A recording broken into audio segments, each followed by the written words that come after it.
नमस्कार मंडळी. मी स्वतःला एक सवय लावलेली आहे.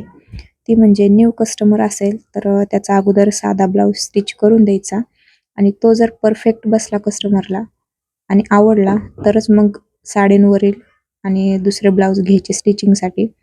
तर ह्या कस्टमरचे टोटल 5 ते 6 ब्लाऊज होते साडीमधले. पण मी त्यांना अगोदर म्हटलं, "तुम्ही साधा ब्लाऊज माझ्याकडून स्टिच करा. तो परफेक्ट बसला की मग मी तुमचे बाकीचेही ब्लाऊज स्टिच करून देईन." नंतर मग मी त्यांचे सर्व ब्लाऊज कटिंग करून स्टिच केले आणि तेही कस्टमरपर्यंत पोच केले. हा जो ब्लाऊज होता ह्याचं फॅब्रिक जास्त होतं. त्याच्यामुळे मग म्हटलं ह्याचं गोट बनवूयात. तुम्ही या देखील ब्लाऊजची गोटची फिनिशिंग बघू शकता आणि ब्लाऊजची देखील. फॅब्रिक छान असेल तर ब्लाऊजसुद्धा खूप छान स्टिच होतात.